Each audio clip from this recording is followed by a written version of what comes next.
Hello बच्चों, welcome to my channel study with Kshama.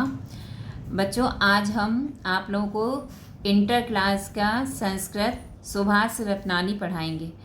बच्चों, ये सुभाष रत्नानी जो है बोर्ड में बहुत ज़्यादा इसके जो है जितने श्लोक हैं ये आते हैं, इनको बहुत कायदे से समझ लीजिए।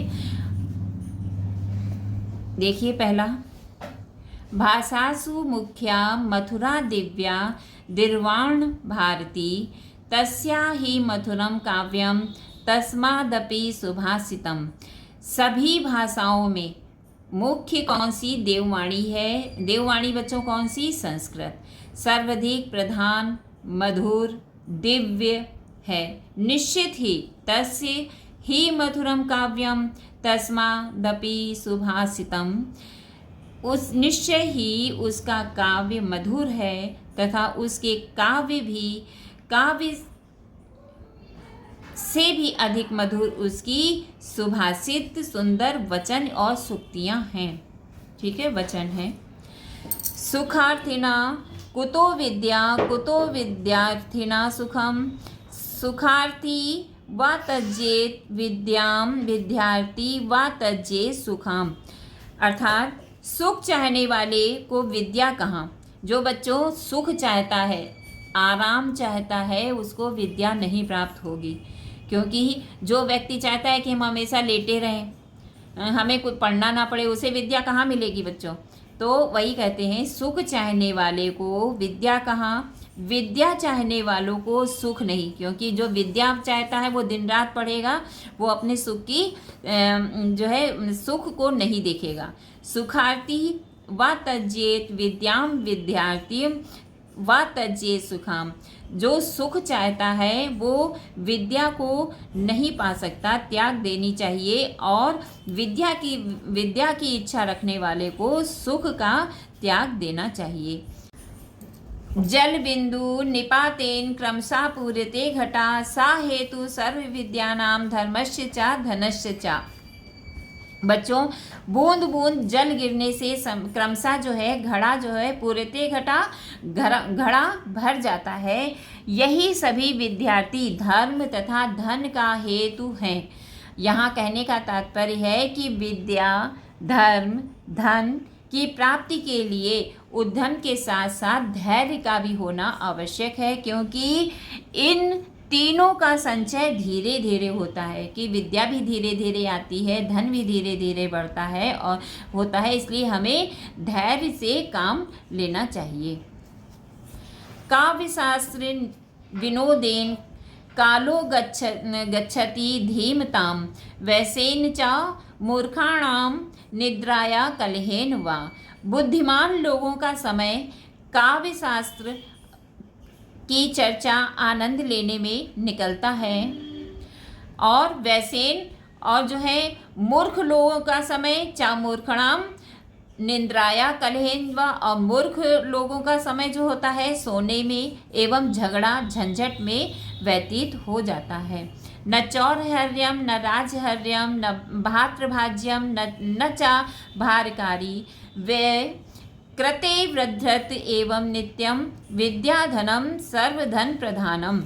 अब आगे बच्चों देखिए, कह रहे हैं कि विद्याधन कैसा होता है कि ना चोर चुरा सकता है, ना जो है राजा छीन सकता है, और ना ही जो है भाई उसे बांट सकता है, और ना तो यह बोझ ही बनता है। ठीक है, न भारम ना ही यह बोझ बनता है। व्यते कृते वृद्धत एवं नित्यम विद्याधनम सर्वधनम प्रधानम। और जो है तात्पर्य यह है कि अन्य संप्रदायों की भांति विद्या रूपी धन घटने वाला नहीं है। यह धन खर्च करे जाने से और भी बढ़ता है। जैसे धन जो है, हम अगर इधर उधर सामान खरीदते हैं तो घट जाता है, लेकिन विद्या रूपी धन जितना हम खर्च करेंगे उतना अधिक बढ़ेगा। आगे देखिए बच्चों, परोक्षे कार्यहंतारम प्रत्यक्षे प्रियवादिनम वर्जयित्रादृशम मित्रम विश्वकुंभ पयो मुखम। अब पीछे कार्य करने को नष्ट करने वाले तथा सम्मुख प्रिय मीठा बोलने वाले मित्र का उसी प्रकार त्याग कर देना चाहिए जिस प्रकार मुख पर दूध लगे विष से भरे घड़े को छोड़ दिया जाता है। विदेति सविता ताम सताम एवा सतमेति चा संपतो चा विपत्तो चा महता मेक रूपता। महान पुरुष संपत्ति सुख एवं विपत्ति में उसी प्रकार एक समान रहते हैं जिस प्रकार सूर्य उदित होने के समय भी लाल होता है और अस्त होने के समय भी लाल होता है। यहाँ कहने का तात्पर्य बच्चों यही है कि महान अर्थात ज्ञानी पुरुष को सुख और दुख प्रभावित नहीं करते, ना तो वह सुख में अत्यंत आनंदित होते हैं और ना दुख में ही हतोत्साहित होते हैं। विद्या विवादाय धनम मदाय शक्ताः परेशां परिपीडनाय खलस्य साधु विपरीत मिज्जा ज्ञानाय दानाय च रक्षणाय। दुष्ट व्यक्ति की विद्या वाद विवाद और तर्क के लिए होती है, संपत्ति घमंड के लिए होती है और शक्ति दूसरों को कष्ट पहुंचाने के लिए होती है। इसके विपरीत सज्जन व्यक्ति की विद्या ज्ञान के लिए होती है और संपत्ति दान के लिए होती है, शक्ति रक्षा के लिए होती है।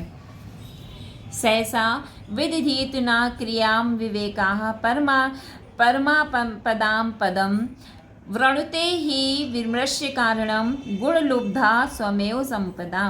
बिना सोचे समझे कोई भी कार्य को नहीं करना चाहिए। अज्ञान परम आपत्तियों का घोर संकट का स्थान होता है। अज्ञान जो है घोर संकट का स्थान होता है। सोच विचार कर करने वाला व्यक्ति गुणी की लोभी अर्थात गुणों पर भी रिझने वाली संपत्ति स्वयं वर्ण करती है। कहने का तात्पर्य है यह है कि ठीक उसी प्रकार से विचार कर लिया गया कार्य भी फलीभूत होता है, यानी कि सोच विचार कर किया गया कार्य जो है सफल होता है। अति शीघ्रता से बिना विचारे किए कार्य का परिणाम अहितकारी होता है। व्रजा दपि कठोराणि मृद्राणि कुसुमाब्दपि लोकोत्तराणं चेतांसी को न विज्ञातुमर्हति। अर्थात असाधारण पुरुषों के व्रज से भी कठोर तथा पुष्प से भी कोमल चित्त माने हृदय या मन को भला कौन जान सकता है।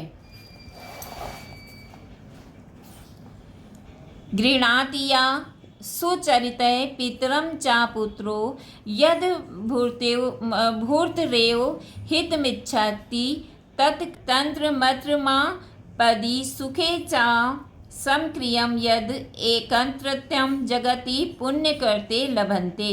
यानी कि अपने अच्छे आचरण से पिता को प्रसन्न रखने वाला पुत्र, अच्छे आचरण से पिता को प्रसन्न करने वाला पुत्र, पति का हित चाहने वाली पत्नी तथा आपत्ति एवं सुख में एक जैसा व्यवहार करने वाला मित्र इस संसार में तीनों लोकों की प्राप्ति पुण्यशाली व्यक्ति को ही होती है। ठीक है बच्चों, आगे के श्लोक अगली वीडियो में बताएंगे। अगर वीडियो पसंद आया है तो like and subscribe my channel. Thank you.